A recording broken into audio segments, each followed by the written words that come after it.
Welcome back.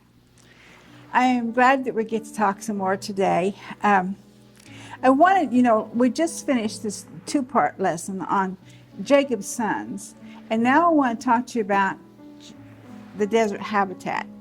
Well, don't get excited. This is not a National Geographic show. I don't know anything about desert creatures or anything like that.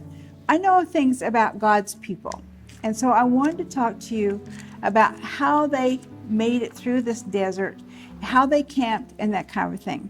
So what we have to realize is 230 years that they spent in Egypt. Now, I know our Bible says 400 and whatever it is, but that counts from Abraham down. So it's 230 years that they spent in Egypt. When they came out of Egypt, oh my goodness, they were a motley crew. They were a massive group of people, huge. They went down as 70 people. They came out as millions. Like the estimates are as 1 million, million and a half, 2 million. I don't know. I know there's 603,550 men of army age above 20 years of age. So we know they have to be a very large mass of people. They have been there for so long that they have picked up a lot of Egyptian habits, a lot of Egyptian everything. And now God is going to take them out of Egypt, bring them home to Canaan, and he's going to clean them up. Now, it doesn't mean he's going to wash the little faces and kiss the little sores and stuff. He's going to clean them up. It takes 40 years on the backside of the desert to do that. Personally, I don't like the desert that well. I don't want to be on the backside of the desert anywhere. However, this was such an interesting time because they learned so much. And they went from this motley crew into a nation of people in that 40 years.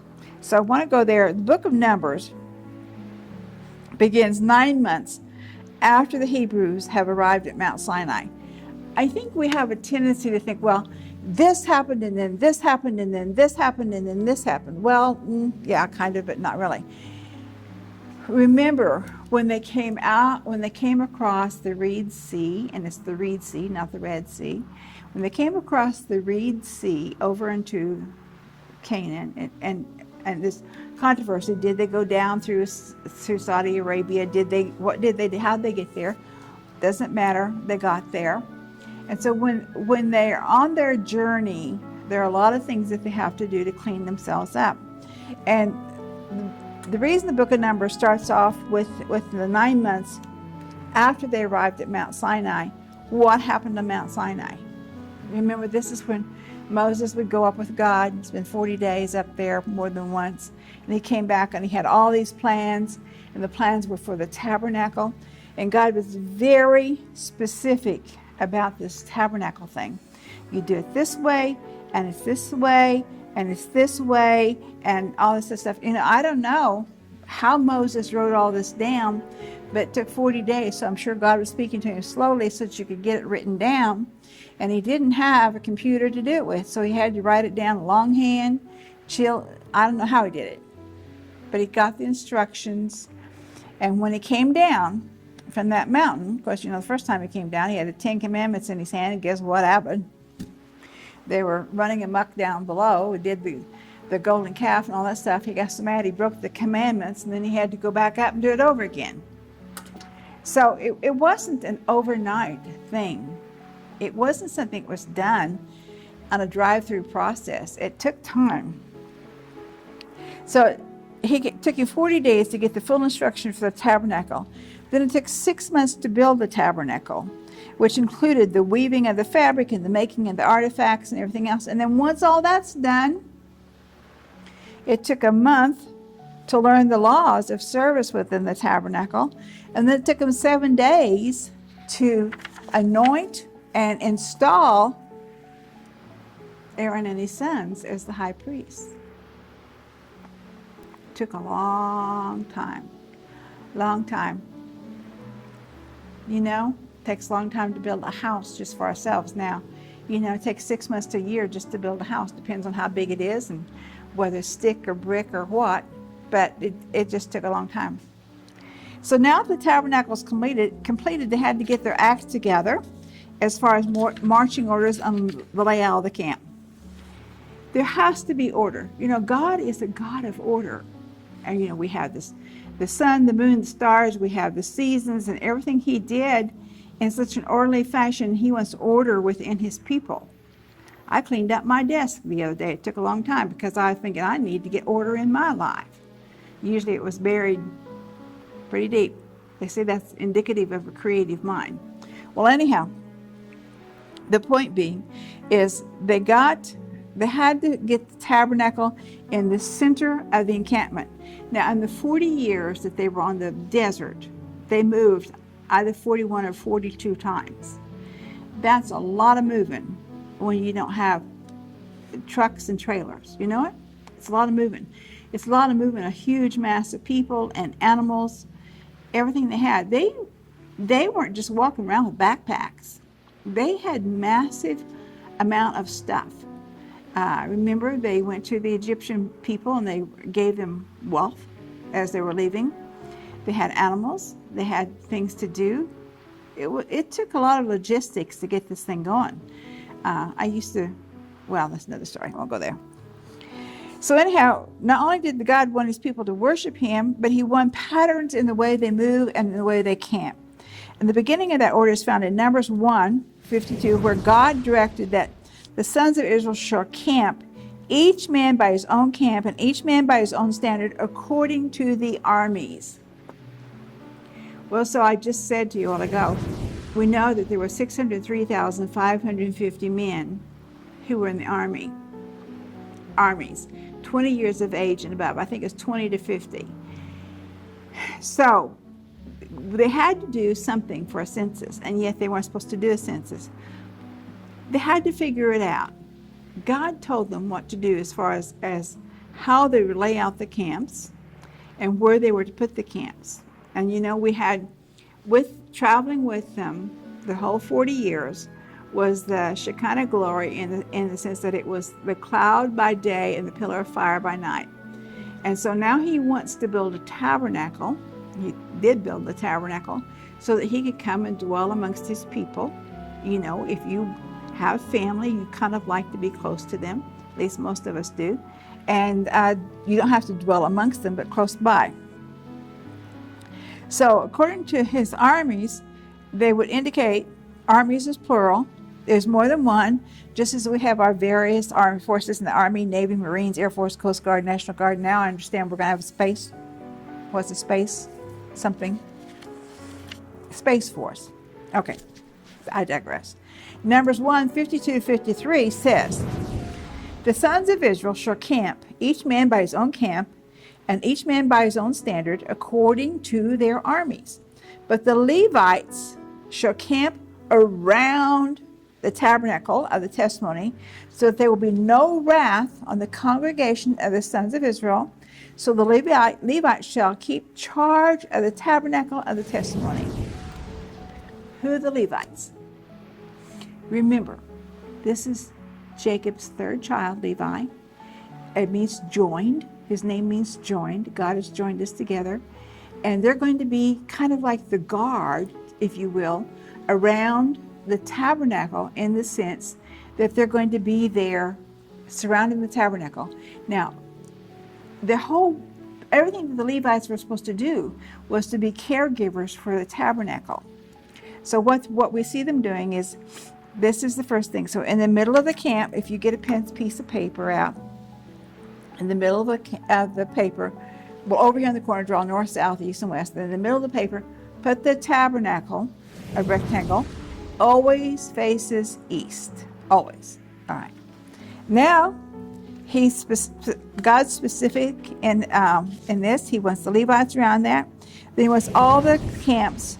Look at the standard of the tribes. Each tribe has its own standard.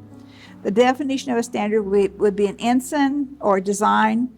We all know that each of our branches of the military have their own military flag, their own military design. So a standard would be the design of the flag. Now, there are places where you can go and look at these drawings of what we believe were the designs for each of the tribes, their standard and their ensign. Now, all this is open to your own interpretation, the color and the design, because there are no libraries anywhere with books in it that says this is it. Moses wrote this down. This camp had tents. This camp had does. This camp had what?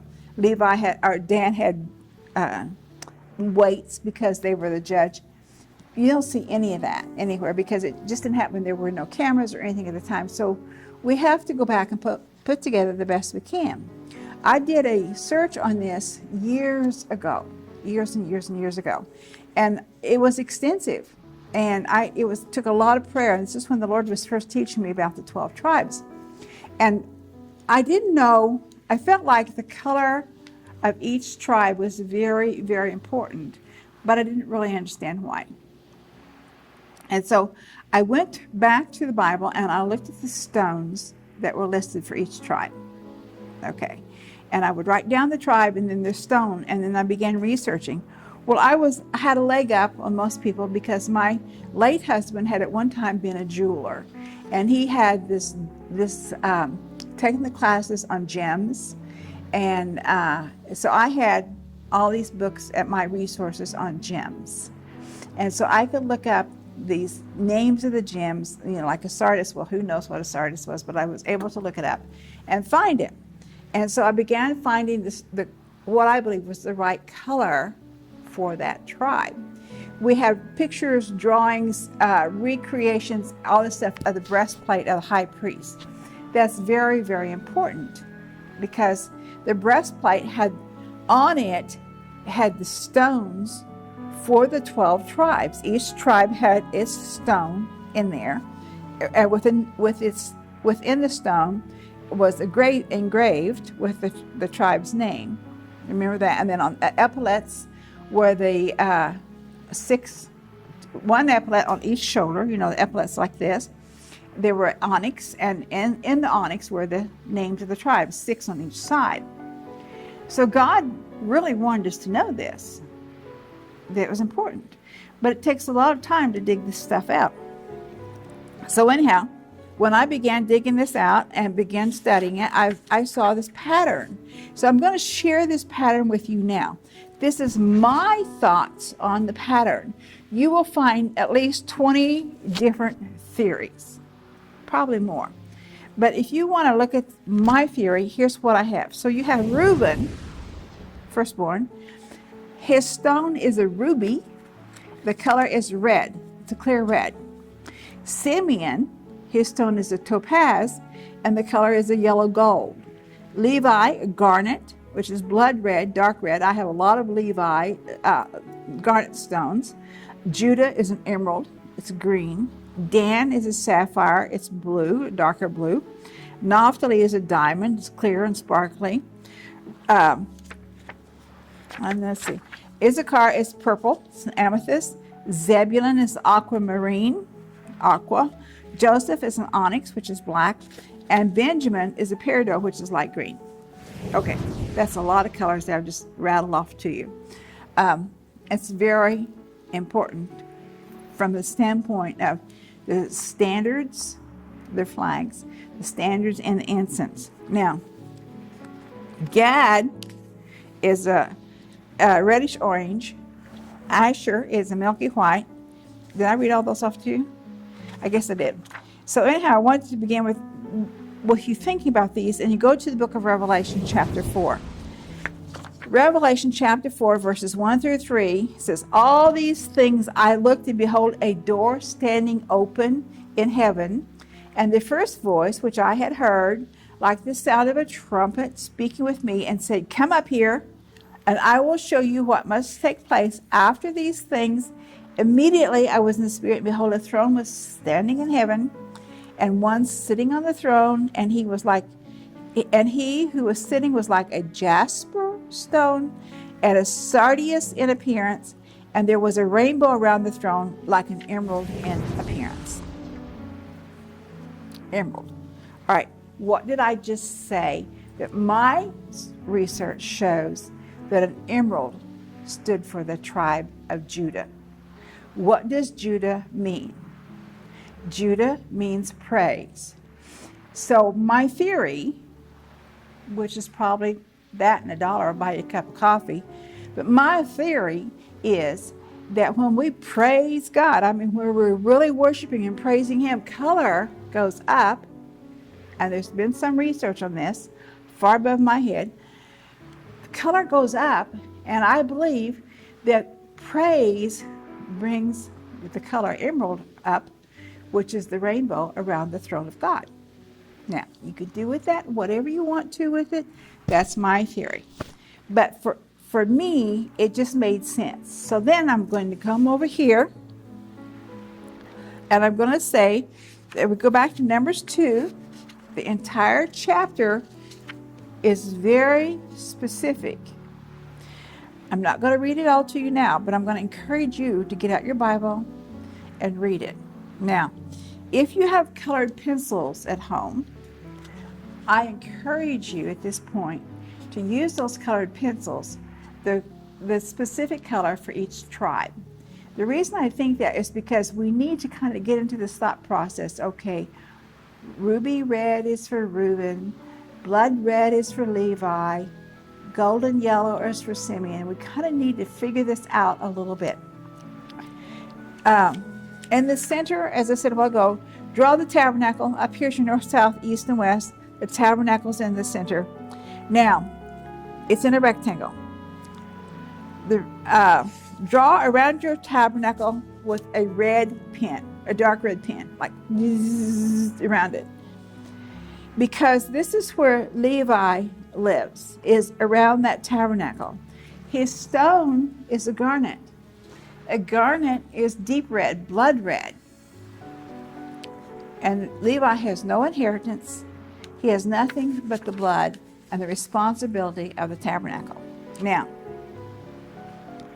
some people are going to go nuts with what I'm going to teach you now, and some people are going to go nuts, and some people are going to turn off the TV and walk away. I don't care. What I want to do is share with you what I believe the Lord has shown me. This is, I believe, flexible, and there's more to it than just this. But if you go to Numbers 2 and you begin drawing out these tribes in their colors as I've given them to you, and you put them out here in the directions that the Lord has them camping around that tabernacle, and you do it that way, you're going to come up, look at the numbers. Now, when I first did this, I'm sitting at my desk, and I'm writing it out, and I'm thinking, okay, well, these 3 tribes equal this amount, and these 3 tribes equal this amount. Well, I didn't realize God had already done the math and summarized it for me. So then when you look at that and you see each direction has what I call a leg. And when you draw it out according to the numbers in Numbers 2, it is almost a perfect cross. Ah! A lot of people are going to go nuts over that. Sorry. Do I think they camped in the shape of a cross? Sometimes. Sometimes I think they did. If you've been to Israel, if you've been in the Negev, the southern part of the Negev, it's not sandy like the Sahara Desert like we see in the pictures. It is very, very rugged. It's like the Dakota Badlands. It is not like Kansas. God did not iron it. It's not flat. It's very, very rugged. And so you have wadis and you have mountains and you have very rugged land. So here you have this massive group of people. And as I said, it's not flat. So how are they going to camp out? They're going to camp out according to the directions that God gave them. But they're going to camp out in order, means that by their tribes and by their standards. And it also means that there's times that they're going to be out and a cross. It doesn't have to be, it can be like that. Times they'll be across because of the terrain. What if you have a mountain here and a mountain here, and mountains here? Somehow they have to fit in the middle, and you have almost 2 million people. You got to have an area bigger than a football field. So somehow this has to happen. Sometimes I believe they camped out in the rectangle, and most of the time the pictures that we see, the artwork coming out of Israel, the encampment is in a rectangle. So you have the rectangular tabernacle, and then you have them camping around it in a rectangle. Well, so one of the theories was, well, they all were equal distance from the tabernacle. Really? Now, if you're over here on the southwest quarter, you're not an equal distance from the tabernacle as Judah is facing it. So there has to be some levity here. There has to be some leeway of flexibility and changing. So sometimes they camped out in different forms, I believe, but that was the general layout, either in the form of a cross or in the form of a rectangle. You know, I know somebody's going to go crazy with this. Sorry about that. Just deal with it. Okay, so now why do I care about this Judah thing? When I was talking to you the last teaching on the Jacob's sons, it was Judah who was appealing their case before Joseph, who had the power and the authority as though he were God. He had that power and the authority over their lives, remember? All right, so now when we have Judah sitting directly in front of the tabernacle, and the tabernacle is surrounded by Levi, but in order to access the tabernacle, you have to go through Judah to go into the tabernacle. Only Levi goes in to the Holy of Holies, high priest. But to go into the tabernacle, you have to go in praise. You have to go in through praise. That is the lesson I want us to learn from this. We have to go into the presence of God through praise. Now, I'm going to go off the mat here, which is not that unusual for me. But years ago, I was going to a small church in Oklahoma City. It was a new church just starting out. And it was people like-minded who were Christian Zionists who loved Israel, who loved the Jewish people. And we had magnificent praise and worship. Nobody professional. And I mean, we were meeting in a storefront, mind you, a little tiny storefront that held like, I don't know, 50 people, 75 people, something like that. But every Sunday we were packed out, and it was beautiful and it was wonderful. And that was when I was first getting into the Hebraic root of things. Our praise and worship in there was so pure. Pure being the key word here. So pure that I really felt like twice we entered into the heavenlies. We entered into the presence. Now, when that happens, it's going to have a little war on your hands, and we had a war. It was not a pleasant war, and it ended up destroying the whole church, and everybody scattered. But twice we entered into that delicious fellowship with the Lord. So it was through praise that we entered in there. Pure praise. Now this stuff, okay, I'm not a musician. I do well to turn on the stereo. I just had to have my car radio fixed so I could run the CD player. But I have to tell you this. Praise, pure praise, is magnificent. And it's not this hype. It's not loud. God is not deaf. I'm sorry, guys. God is not deaf. And it's not a lot of banging and pounding and everything. It's just that worshiping Him in pureness and love. So then anyhow, going on to my story. So now we have a camping order for them, be it a cross, being a rectangle, or being at a circle, or being at a star, or whatever you want it to be. Numbers 2 lays that out real clearly. So I'm telling you to go to get your Bible and look at Numbers 2 with pencil and paper in your hand and draw it out. Okay, now Numbers 10 describes the marching order as they set out. There had to be a rule. It was, you know, we just stand back and we look at our freeways. You know, sometimes you get this helicopter flying overhead and you see the freeways and everybody's trying to get onto to 4 lanes at one time. Several years ago, I was in California. I was there, I was working, had a rental car, I was driving it, and I thought, oh my gosh, what is this? The most incredible thing I'd ever seen. Brilliant. So as you're trying to get onto the freeway during rush hour, there's a traffic light there as you come onto the freeway, and it lets 1 or 2 cars on at a time so that you don't have this everybody trying to get on the freeway. It was brilliant. And then I've seen it since then in other cities. And the most amazing thing was I saw it recently in Jerusalem when we're going up to the old cities. Normally we go through Jaffa Gate, it's crazy. And by golly, there was a lever that came down and it would let 1 car through at a time. No fee. I thought we were going to have to pay. Nope. It's in increments, and it controls the traffic and it makes it so much smoother. Well, so we go back in time and we look at the camping out. So everybody's packed up and they have all their stuff with them, and now they have to go. They have to go when the cloud moves or when the fire moves, they have to go. And they have to go in order, or they're just going to be crashing into each other like you would on the freeway. And so they go in order, and it's very specific. In Numbers 10, it says, first is the tribe of Judah, which goes out with his Judah, Issachar, and Zebulun. And then praise goes forth, then follows the tabernacle, and then comes the next tribes, and then comes another portion of the Levitical stuff. And it's very, very orderly. Dan comes last. The reason Dan comes last is Dan's kind of like the rear guard. He always comes up from the back, and he always marches along with them and makes sure that there's no stragglers and nobody gets lost and that kind of thing.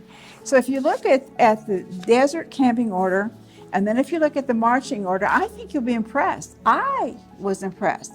I think God's pretty cool. You know, what he does is amazing. And how he brings order out of chaos.